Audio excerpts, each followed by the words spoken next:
cancer du sein est le premier cancer chez la femme et la première cause de mortalité par cancer chez la femme. Presque une femme sur 10 sera touchée par un cancer au cours de sa vie. On propose le dépistage organisé du cancer du sein aux femmes de 50 à 74 ans via un courrier qui lui sera envoyé une fois tous les 2 ans. Ce courrier l'invite à prendre un rendez-vous pour une mammographie. Ce dépistage est entièrement gratuit et remboursé par la sécurité sociale sans avance des frais. La patiente prendra donc un rendez-vous dans un centre de cancérologie près de chez elle. Il est préférable de prendre ce rendez-vous juste après les règles car les seins sont moins sensibles à ce moment-là du cycle. Il est également conseillé de ne pas mettre de déodorant ou de parfum juste avant l'examen. Le praticien radiologue réalisera un examen clinique ainsi que 2 clichés mammographiques par sein. Pour réaliser ces clichés, le sein devra être légèrement comprimé, ce qui peut être inconfortable, mais ça ne dure que quelques secondes. Ensuite, en fonction des besoins, le radiologue réalisera éventuellement une échographie complémentaire ou des clichés supplémentaires. Les images obtenues sont envoyées à un deuxième radiologue par la suite, qui donnera également son avis, ce qui réduit le risque de passer à côté d'un diagnostic de cancer. La patiente recevra ses résultats soit le jour même, soit par courrier postal en déant les 30 jours. En dehors du dépistage organisé, on conseille également aux patientes de réaliser une autopalpation régulière de la poitrine, si possible juste après les règles, encore une fois parce que les seins sont moins denses. La technique utilisée pourrait être apprise auprès d'un professionnel de santé.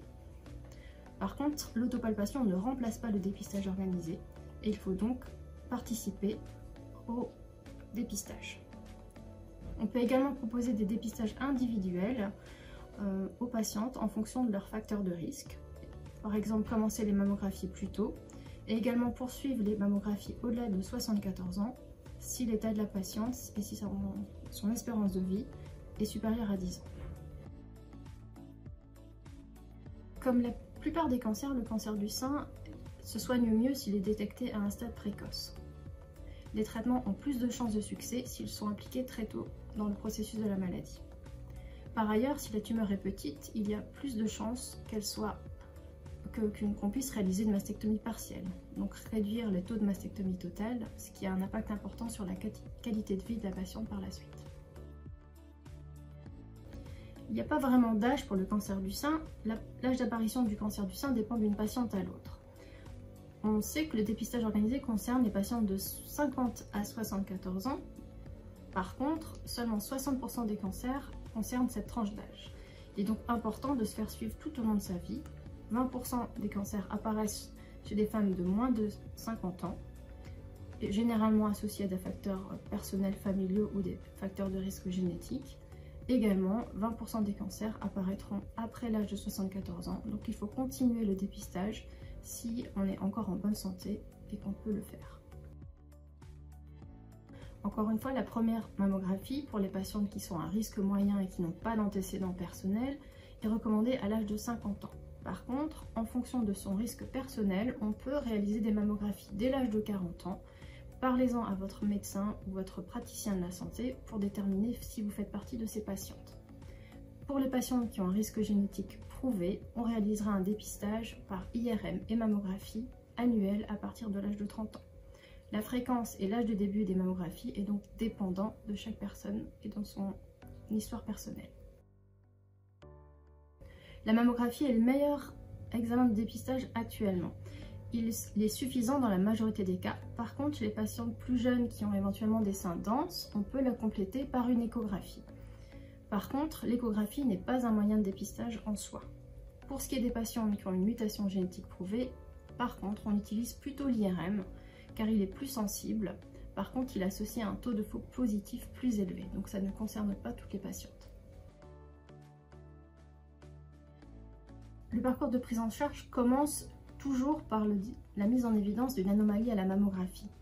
Dans 9 cas sur 10, cette anomalie ne sera pas un cancer. On pourra soit réaliser une surveillance rapprochée, soit réaliser des clichés complémentaires, soit réaliser une biopsie. La biopsie sera faite si on suspecte une possibilité de cancer, mais ce ne sera pas toujours associé à un diagnostic de cancer. À partir du moment où la biopsie revient positive pour un cancer, en fonction du type de cancer diagnostiqué, on pourra soit adresser la patiente vers un chirurgien, soit vers un oncologue, en fonction de la première étape du traitement. Dans tous les cas, une étape importante de la prise en charge du cancer du sein est la présentation de la patiente en réunion de concertation pluridisciplinaire, dite RCP, qui sont des réunions qui réunissent les médecins spécialisés dans ce cancer afin de prendre les meilleures décisions et d'établir un plan de traitement pour chaque patiente.